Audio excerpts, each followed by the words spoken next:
এখনো একটাও মানে মনের মানুষ পাইনি, জানি না হয়তো বা মানে ভাগ্যটা মনে হয় খারাপ। গরিব মানুষের মানে গরিব ঘরে জন্ম, তা এখনো মানে ইভেন তো অনেকগুলো ভিডিও করছি, এখনো মনের মানুষ একটাও পাইনি। জানি না কেন পাইনি বা কি কারণে পাইনি, বলতে পারি না। সম্মানিত দর্শক, আসসালামু আলাইকুম। জীবনের গল্প অনুষ্ঠানে আপনাদেরকে স্বাগত।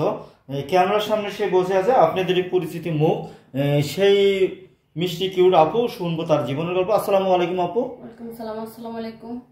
কেমন আছেন আপু? জি ভালো আছি, আপনার কেমন আছেন? আলহামদুলিল্লাহ। আপু, আপনি তো আরো ভিডিও করা হয়েছিল আমাদের এখানে, ভিডিও করার পরে আসলে আপনাকে আমরা পাইনি। একদিন ছিলেন, আপনার সাথে কারোর সাথে যোগাযোগ করাইতে পারিনি।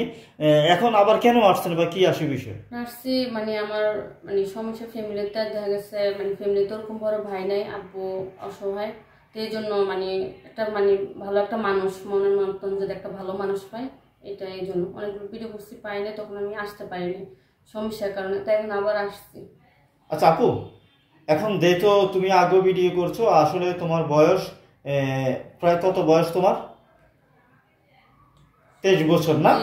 আচ্ছা আপু, এখন 23 বছর হয়ে গেল, এখন পর্যন্ত বিয়ে শাদী বা টাকা পয়সার জন্য দিতে পারতেছো না। এখন যেহেতু তোমার গরিব ঘরের মেয়ে তুমি, কোনো ভাই যদি প্রবাস থাকে, তার হয়তো ওয়াইফ চলে গেছে, এই ধরনের কোনো ভাই যদি তোমাকে বিয়ে শাদী করতে চায়, এখন তুমি কি আসলে সেই বিয়ে করবে কিনা? জি, আমার কোনো সমস্যা নাই, সে যেখানে থাক কোনো সমস্যা নাই, বিয়ে করতে আমার কোনো অসুবিধা নেই। কেন, কেমন? যেহেতু তার বয়স বেশি হয়ে গেছে। বয়স বেশি হলেও কোনো সমস্যা নাই, আর বয়স যেরকমই হোক না কেন, বয়সটা কোনো ফ্যাক্ট না, আসলে হচ্ছে মানুষের মন, আচার ব্যবহার, এটাই। বয়সটা কোনো সমস্যা নেই, সে মানুষটা ভালোই লইব। তাই? জি। আচ্ছা আপু, যেহেতু তুমি এখানে আগেও আসছো, কিছুই হয়নি, তো এখন আসছো, ইনশাল্লাহ হয়তো বা কিছু একটা হবে। এখন তুমি কি আমাদের অফিসে কি থাকবা? হ্যাঁ থাকবো 2 দিন। 2 দিন আমার অফিসে থাকবা না? জি। আচ্ছা ঠিক আছে। দর্শক, আপনারা শুনছেন সুমাইয়ার জীবনের গল্প। সুমাইয়াকে যদি ভালো লেগে থাকে, আমি আবারও বলছি, ভিডিওর শেষে নাম্বার দেওয়া থাকবে, সেই নাম্বারে স্ক্রিনশট মারবেন। সুমাইয়ার দায়িত্ব নেওয়ার মতো কোনো ভাই যদি থাকেন, তারপরে আমাদেরকে স্ক্রিনশট পাঠাবেন, আমরাই ভয়েস দিবেন, আমরাই আপনাদের সাথে যোগাযোগ করব। আচ্ছা আপু, জি। আচ্ছা যেহেতু 23 বছর তোমার হয়ে গেছে, এখনো কি আসলে প্রেম ভালোবাসা কি কারোর সাথে হয় নাই?